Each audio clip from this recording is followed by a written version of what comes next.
كان النبي صلى الله عليه وسلم إذا استهل هلال شهر رمضان استقبله بوجهه ثم يقول: اللهم أهله علينا بالأمن والإيمان والسلامة والإسلام والعافية المجللة ودفاع الأسقام والعون على الصلاة والصيام وتلاوة القرآن.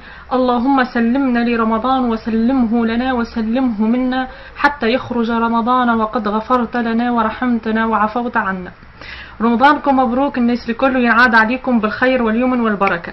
والأول مرة في تونس لما تونسية اليوتيوبرز تونسيات يقدموا لكم أحلى طاولة رمضانية تونسية، تبداها شادية بكاس العصير التمر متاعها البنين والمغذي، ومليكة بشربة الشعير بالصبارس من ولاية المهدية، وسندة تقدم لكم بريك الدنوني التونسي اللي ما يختارش طاولة تونسية، وآية تقدم لكم سلطة البلانكيت الزمنية، وطاجين الملصوقة من يديات كويزين ألفا، واللازانيا بالدجاج من عند منيرة، وتتزين طاولتنا بطبق الرز بالفاكهة من يد يمينة الباهية، وتبسي الكسكسي بالعلوش من يديات سوسن، وتحلى السهرية مع بوزة كوجينتي، وديسير نوران الساهل، والغريبة البيضة بالبرتقال من لمسة جمال، وصمصة اللوز من وصفات اللذيذة، ونختموها بسحورنا مدموجة تونسية زمنية من طبخ ميمي. وما ننساوش بقية القنوات اللي ما قدروش يلتحقوا بينا في أول لما لينا، ونتمنوا لهم التوفيق اللي هما ليلى بالازهر، واستناوها اول نهار في رمضان في مائدتها الرمضانيه وجو رمضان عندها، وقناه سوزانا بيوتي، وكويزين ظاهري نجاة الوسط، وكويزين ميديتيرانية. وتلقاو الروابط نتاع القنوات الكل هذوما المشتركات والمش مشتركات تلقاوهم في صندوق الوصف، ونخلي لكم التفاصيل نتاع كل وصفه. وماذا بكم تدعموا اليوتيوب التونسي والقنوات التونسيه، ونخلي لكم مع تفاصيل كل. جبارتنا الرمضانية التونسية بريك دانوني في الفور، خفيف وبنين ورساته سهلة والطريقة زادة سهلة. إن شاء الله تشوفوها معايا وتجربوها وتعجبكم، ونبدأ من بعضنا. عجينة ياسر مكوناتها سهلة، أما البنة بإذن الله مضمونة. هذه من أكثر الريسيتات متاع البات اللي تعجبني، خاطرها ما تسحقش خدمة ولا ترتاح ولا حتى شيء، أما ياسر بنينة وخفيفة. 200 جرام فارين عليهم 50 جرام زبدة، ونلمو بالحليب وكهو تكون العجينة حاضرة وجوز ترتاح لطون نحضروا الحشو. لهنا حطيت في الفود بروسيسور يسهل يعني في لما العجينة كي تبدا كونتيتي صغيرة. حطيت الزبدة تكون عندها البرة ذايبة، مش ذايبة طبيعة بدرجة حرارة الغرفة، بما أنا خاطر الدنيا عندي سخونة في ساعة تذوب البرة. ونقعد من بعد نلم بالحليب لين تولي البات متماسكة يعني. ونخليها ترتاح شوية بركة. أنا كي خرجت من فوت بروسيسور قعدت يعني لميتها شوية على الطاولة، خاطر مش كيما العجينة يعني تلمها بالكدا، هذيا تعمل ضربة وتتلم لك طرف وتكمل. ومن بعد لو طون اللي تبدا العجينة قاعدة ترتاح، أنا نحضر الحشو متاعي.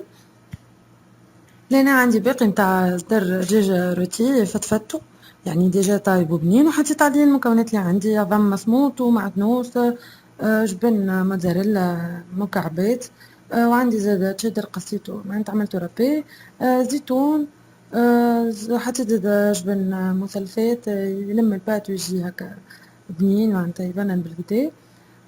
وزدت فوحت بشوية هريسة عربي وشوية بركة لمحانة مش برشا، ما تعطي مو بنين برشا، وفلفل وكركم.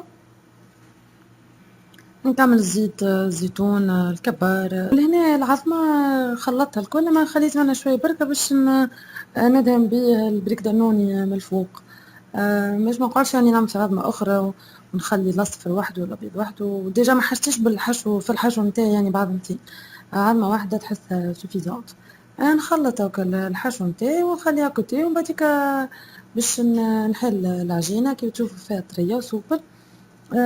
أما هاكا هي تلصق شوية من الأول في الطاولة خاطر الزبدة، وسورتو خاطر البلاصة سخونة يعني ما هي سوبل برشا. نحلها بالقلقال متاعي، وهاكا تبدا ليبيسور متاعها يعني جويدة بالكل متاع مليمتر هكاكا زايدة شوية مش برشا.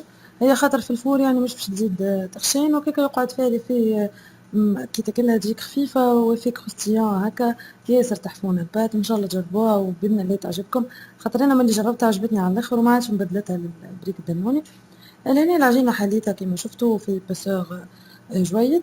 ومن بعد باش ناخذ عندي القالب نتاع بريك دنوني، عندي الصغير يعني مش كبير برشا، وذاك حجم الكيسة اللي يجي متناسب عليها بالكدا.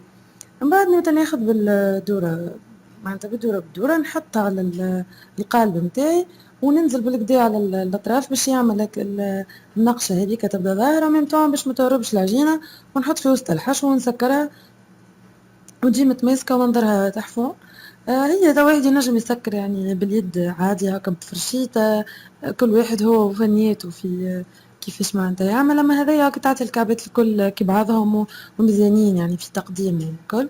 كما تشوفوا هنا حطيت الحشو في النص، ومن بعد هاكا نسكر ونحي العجينة الزايدة وهاكا تبدا كعبة بريك دانوني حاضرة ومزيانة، والنقشة على الأطراف تبدا تحفونة، وهكاكا ذيك الكعبة سي حضرت.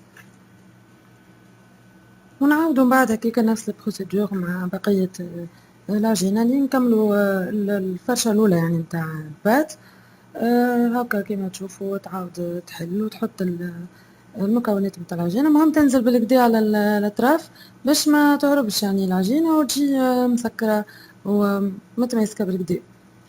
نسكرها ونحي الحشو الزيت ومن بعديكا باش نعاود نلم العجينة الكل، نعجنها شوية وهاكا معناتها نلمها نعاود نحطها في كابورة باش نعاود نحطها نفرش الفرينة ونعاود نلمها نحلها من أول وجديد بالقلقال، وهكاكا نعاود نشكل الدور متاعي لين نكملها الكل، وهكاكا يكون البلاتو متاعنا حاضر باش ندخلوه للفور.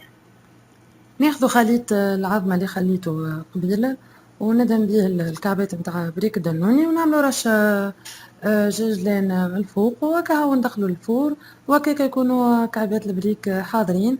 ان شاء الله جربوهم ويعجبوكم، ياسر بنان وخفاف. ما تنساوش تشوفوا باقي الوصفات متاع اللمة الرمضانية التونسية، تلقاو الروابط متاع الفيديوهات والقنوات الكل في صندوق الوصف. وإن شاء الله رمضانكم مبروك وربي يتقبل منا صالح الأعمال وبسلامة.